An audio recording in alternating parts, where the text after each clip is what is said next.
মক্কায়ে মদিনা জিন্দাবাদ উপস্থিত তাই মাননীয় ভাই বন্ধুসকল আমি পবিত্ৰ মক্কা শৰীফৰ কাৰণে যাবলৈ ওলাইছোঁ আপোনালোকৰ আশীৰ্বাদত যাতে আমি সকলোৱে হৈ জাতি ধৰ্ম নিৰ্বিশেষে তাত যাতে আমি মনত পেলাব পাৰোঁ তাৰ কাৰণে আপোনালোকে দোৱা কৰিব আমিও তাত যাতে দোৱা কৰিব পাৰোঁ।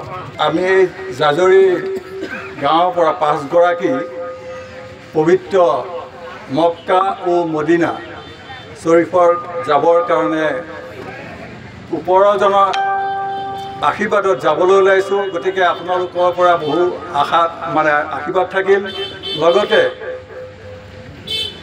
হজত যিখিনি কৰণীয় কাম বৰ গুৰুত্বপূৰ্ণ, সেই গুৰুত্বপূৰ্ণ স্থানসমূহত যাতে আমাৰ এই বৃহৎ অঞ্চলৰ জাতি ধৰ্ম নিৰ্বিশেষে একতা দোলেৰে কেনেকৈ আমি তাত ইয়াত বসবাস কৰিব পাৰোঁ তাৰ কাৰণে এফাকি দুৱাৰ ৰাখিম বুলি আমালোকে মনস্থ কৰিছোঁ আৰু সহায় কৰিব আপোনালোকে আমাৰ সেই সময়ত যাতে মনত পৰে।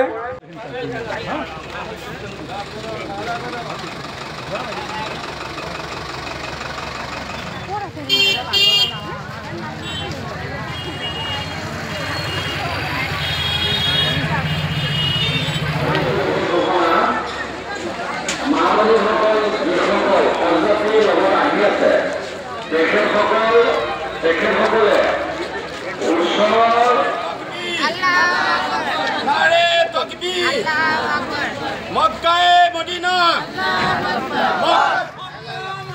জিন্দাবাদ উপস্থিত তাই মাননীয় ভাই বন্ধুসকল আমি পবিত্ৰ মক্কা শৰীফৰ কাৰণে যাবলৈ ওলাইছোঁ আপোনালোকৰ আশীৰ্বাদত যাতে আমি সকলোৱে হৈ জাতি ধৰ্ম নিৰ্বিশেষে তাত যাতে আমি মনত পেলাব পাৰোঁ তাৰ কাৰণে আপোনালোকে দোৱা কৰিব আমিও তাত যাতে দোৱা কৰিব পাৰোঁ।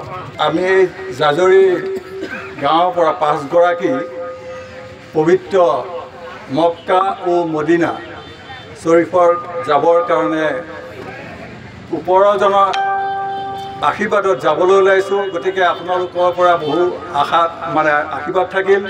লগতে হজত যিখিনি কৰণীয় কাম বৰ গুৰুত্বপূৰ্ণ, সেই গুৰুত্বপূৰ্ণ স্থানসমূহত যাতে আমাৰ এই বৃহৎ অঞ্চলৰ জাতি ধৰ্ম নিৰ্বিশেষে একতা দোলেৰে কেনেকৈ আমি তাত ইয়াত বসবাস কৰিব পাৰোঁ তাৰ কাৰণে এফাকি দুৱাৰ ৰাখিম বুলি আমালোকে মনস্থ কৰিছোঁ আৰু সহায় কৰিব আপোনালোকে আমাৰ সেই সময়ত যাতে মনত পৰে।